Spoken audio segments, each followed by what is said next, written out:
Hello friends, welcome to my channel. कैसे हैं आप सभी? आई होप कि आपकी प्रिपरेशन बहुत अच्छे से चल रही होगी और आपको हमारी वीडियो पसंद आ रही होगी।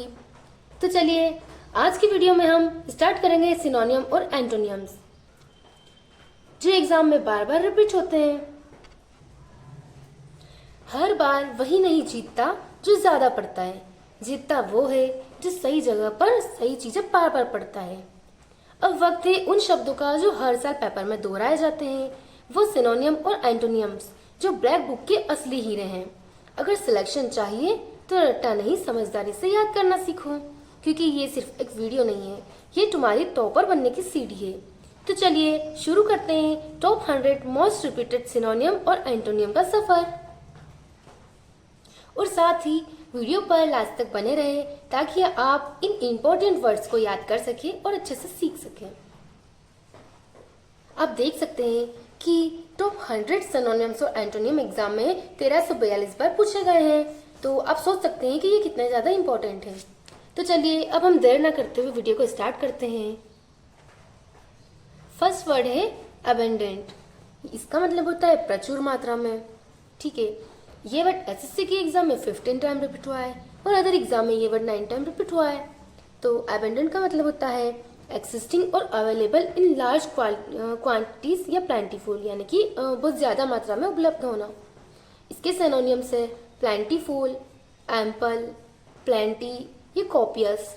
तो आप इसे ऐसे याद कर सकते हैं कि प्लेंटीफुल में आपको प्लांट दिख रहा होगा ना, तो हमारे आसपास हर जगह प्लांट्स होते हैं ना, तो प्लांट्स तो बहुत ज्यादा मात्रा में होते हैं। एम्पल मतलब होता है काफी, एम्पल को आप एप्पल से रिलेट कर सकते हैं। जो एप्पल होते हैं ना, वो भी हर जगह पाए जाते हैं, यानी कि बहुत ज्यादा मात्रा में पाए जाते हैं। प्लेंटी को प्लांट से याद कर सकते हैं। और कॉपियस, जो कॉपीज होती है ना, कॉपी को स्टडी से रिलेट कर सकते हैं, क्योंकि स्टडी तो हम कॉपी में ही करते हैं ना। तो कॉपी जो होती है वो भी हर जगह होती है ना, यानी कि ज्यादा मात्रा में होती है। तो इसे ऐसे याद कर सकते हैं। अब इसका एंटोनियम से मेग्री, स्कार्स, इनसफिशियंट या स्कैंट। मेग्री को आप मैगी से रिलेट कर सकते हैं ना, जो मैगी होती ना वो कम खानी चाहिए ना हमें, इसका मतलब होता है कम। स्कार्स, इसे आप ऐसे याद कर सकते हैं आपके तरीके से। और इनसफिशियंट तो आपने सुना ही होगा, इनसफिशियंट मतलब अपर्याप्त। और स्कैंट, स्कैंट को आप ऐसे याद कर सकते हैं कि जब छोटे बच्चे होते हैं ना, तो उनकी फिंगरप्रिंट्स को हम स्कैन करते हैं ना, तो उनके स्कैन आते ही नहीं है, क्योंकि वो तो छोटे होते हैं, यानी कि स्कैन उनके जो स्कैंट होते हैं वो क्या होते हैं, अपर्याप्त होते हैं। इसे आप ऐसे याद कर सकते हैं। नेक्स्ट वर्ड है टीमिड। इसका मतलब होता है डरपोक। ये वर्ड एसएससी के एग्जाम में 11 टाइम रिपीट हुआ है और अदर एग्जाम में ये वर्ड 12 टाइम रिपीट हुआ है। तो टीमिड मतलब होता है शोइंग अ लैक ऑफ कोर अलिविएट एज और कॉन्फिडेंस, इजीली फ्राइटन्ड, यानी कि जो डरपोक होता है, ठीक है, ये शर्मीला होता है, तो उसे आप ऐसे कर सकते हैं। इसका सिनोनियम से कॉवर्ड, शाय, हम्बल, फियरफुल, नर्वस और मिक। ठीक है, तो इसे आप ऐसे याद कर सकते हैं। कॉवर्ड मतलब तो आपको पता ही है, डरपोक होता है। जो शाय मतलब होते हैं शर्मीले लोग। जो शर्मीले लोग होते हैं ना, वो हर किसी के सामने नहीं बोलते ना, हर किसी के सामने बोलने से वो डरते हैं। ठीक है, तो उसे ऐसे इससे रिलेट कर सकते हैं। और हम्बल मतलब होता है विनम्र। ठीक है, इसे भी आप अपने तरीके से याद कर सकते हैं। फियरफुल यानी कि भयभीत, फियर मतलब होता है डर से भरा हुआ, ठीक है। नर्वस, जो हर बात पे घबरा जाता है, यानी कि डर जाता है। और मिक, मिक को आप ऐसे याद कर सकते हैं। मीक में आपको मैं एक दिख रहा होगा, तो मैं एक मौका चाहता हूँ, यानी कि वो डर रहा है ना किसी चीज से, तो कह रहा है कि मुझे एक मौका दे दो बस। ठीक है, तो आप इसे इससे रिलेट करके याद कर सकते हैं। इसका एंटोनियम है ब्रेव, बोल्ड, करेजियस, वेंटूरसम और कॉन्फिडेंट। ठीक है, तो जैसे टिमिड का मतलब डरपोक होता है और इसका मतलब होता है जो साहसी होता है या आत्मविश्वासी होता है। इसे हम ऐसे याद करेंगे। ब्रेव मतलब तो आपको पता है साहसी होता है, और जो लोग बोल्ड होते हैं ना एकदम, वो भी साहसी होते हैं। करेजियस, ये भी आपने सुना ही होगा। और वेंटूरसम, इसे हम ऐसे याद कर सकते हैं कि वेंटूरसम, वैन को हम वैन से समझ लेते हैं, जो WHEN वैन होता है, वैन टूर। हम जो टूर पे जाते हैं ना घूमने के लिए, तो हम उस टूर से इसे समझ सकते हैं। और सम यानी कि जो कुछ लोग होते हैं। तो एक लड़का है, वो कहता है कि वैन मेरे घर वाले, मतलब वे मतलब जब टूर यानी कि मेरे सारे घर वाले टूर पर घूमने जाते हैं और मैं घर पर अकेला रहता हूँ तो मैं बिल्कुल नहीं डरता, यानी कि वो क्या है, साहसी है। इसे आप ऐसे याद कर सकते हैं। और कॉन्फिडेंट का मतलब आपने सुना ही होगा, ठीक है, आत्मविश्वासी। नेक्स्ट वर्ड है अबेंडन। इसका मतलब है छोड़ देना या त्याग देना। ये वर्ड एसएससी के एग्जाम में 15 टाइम रिपीट हुआ है और अदर एग्जाम में ये वर्ड 6 टाइम रिपीट हुआ है। तो अबेंडन यानी कि अब एंड करना, अब एंड करना यानी कि छोड़ देना। तो इसका मतलब होता है to leave someone, specially someone you are responsible for, with no intention of returning. इसके सिनोनिम्स होते हैं डिजर्ट, इसका मतलब होता है छोड़ देना, या फॉरसेक यानी कि त्यागना, डेरलिक्शन यानी कि उपेक्षा या कर्तव्य का त्याग करना, या डिसकंटिन्यू यानी कि बंद करना। लीव मतलब होता है छोड़ना, अनरिस्ट्रेन मतलब अनियंत्रित। और इसके एंटोनियम्स होते हैं रिटेन, इसका मतलब होता है बनाए रखना, सपोर्ट यानी कि समर्थन, कॉन्स्टेंट यानी कि बाध्यता, कंटिन्यू जारी रखना, कैप्ट यानी कि रखा हुआ। तो आप इन्हें याद कर सकते हैं। नेक्स्ट वर्ड कैंडिड, इसका मतलब होता है निष्कपट या स्पष्ट। ये वर्ड एसएससी की एग्जाम में 13 टाइम रिपीट हुआ है और इधर एग्जाम में ये वर्ड 8 टाइम रिपीट हुआ है। तो कैंडिड को हम ईमानदार, और ये जो डायरेक्ट बोल देते हैं ना, मुखर होते हैं एकदम, वो एकदम स्पष्ट बोल देते हैं, तो इससे याद करेंगे।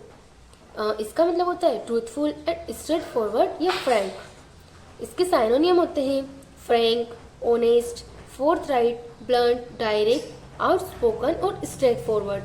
तो ठीक है। और इसके एंटोनियम्स होते हैं devious, cunning, artful, deceitful, biased, tactful या गार्डेड। तो इसे हम ऐसे याद कर सकते हैं फ्रैंक, फ्यू लोगों की रैंक अच्छी आती है ना, मतलब फ्यू लोग होते हैं ना जिनकी रैंक बहुत ज़्यादा टॉप पे होती है, अच्छी होती है, वे लोग कैसे होते हैं, एकदम ईमानदार होते हैं, स्पष्टवादी होते हैं। ऑनेस्ट मतलब ईमानदार। जो फोर्थ राइट पर्सन होते हैं ना, वो भी क्या होते हैं, एकदम स्पष्टवादी होते हैं, निष्कपट होते हैं, उनमें कोई कपट नहीं होता है। ब्लंट यानी कि स्पष्टवादी, और डायरेक्ट यानी कि जो प्रत्यक्ष होते हैं, जो एकदम स्पष्ट रूप से बोल देते हैं। आउटस्पोकन यानी कि मुंह पे बोल देते हैं ना, वो एकदम स्पष्ट रूप से बोल देते हैं, उनके मन में कोई कपट नहीं होता है। और स्ट्रेट फॉरवर्ड यानी कि सीधा साधा, यानी कि एकदम स्पष्टवादी, ठीक है। और एंटोनियम है डेवियस, तो इसे आप याद कर सकते हैं। कनिंग मतलब होता है चालाक, आर्टफुल, जिन्हें बहुत ज़्यादा आर्ट्स आते हैं, चालाकी आती है, वो लोग कैसे होते हैं, एकदम निष्कपट तो नहीं होते ना, उसके उल्टे होते हैं। डिजिटफुल यानी कि धोखेबाज। और बायास्ड, इसका मतलब होता है बाई मतलब होता है दो, तो जो दोनों साइड बोलते हैं ना, जो पक्षपात करते हैं, उन्हें आप ऐसे याद कर सकते हैं। टेक्टफुल, टेक को आप ट्रैक्टर चलाने वाले से याद कर सकते हैं, जो वो होता है ना, वो कैसा होता है, चतुर होता है, निष्कपट नहीं होता है ना वो एकदम, तो ऐसे। और जो गार्डेड होते हैं वो कैसे होते हैं, सतर्क। गार्डेड को आप गार्ड से रिलेट कर सकते हैं। नेक्स्ट वर्ड है बैरन, इसका मतलब होता है बांझ या बंजर, ठीक है, ये ज़मीन से रिलेटेड है, ठीक है। तो ये वर्ड एसएससी के एग्जाम में 12 टाइम रिपीट हुआ है और अदर एग्जाम में ये वर्ड 7 टाइम रिपीट हुआ है। तो बैरन मतलब होता है ऑफ लैंड, यानी कि ये भूमि से रिलेटेड है। Too poor to produce much और एनी वेजिटेशन, यानी कि जिस पर सब्जियां वगैरह नहीं उग सकती है, क्योंकि वो भूमि एकदम बंजर है। इसके सिनोनिम्स है अनप्रोडक्टिव, इनफर्टाइल, डिजोलेट, अनफ्रूटफुल या फ्रूटलेस। इन सब का मतलब होता है बंजर या एकदम निष्फल, जिससे कोई फल प्राप्त ना हो, ठीक है। तो इसे हम ऐसे याद कर सकते हैं, अनप्रोडक्टिव ये तो आपने सुना ही होगा, और इनफर्टाइल यानी कि बंजर होता है, ठीक है। और डिजोलेट, अगर आप किसी मिट्टी में डीजल डाल देंगे तो वहाँ कभी सब्जी उगा सकते हैं, नहीं उगा सकते, यानी कि वो भूमि कैसी हो जाएगी, वो मिट्टी एकदम बंजर हो जाएगी, ठीक है।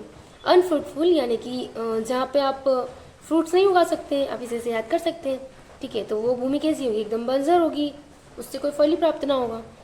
और फ्रूटलेस यानी कि निष्फल, जिससे कोई फल ही प्राप्त ना हो, ठीक है। इसका एंटोनियम होता है फर्टाइल, यानी कि उपजाऊ, तो आप इसे से याद कर सकते हैं। नेक्स्ट वर्ड डूबियस, इसका मतलब होता है संदिग्ध या डाउट में होना, ठीक है। इसका मतलब है हेसिटेटिंग और डाउटिंग। ये वर्ड एसएससी के एग्जाम में 9 टाइम रिपीट हुआ है और अदर एग्जाम में ये वर्ड 10 टाइम रिपीट हुआ है।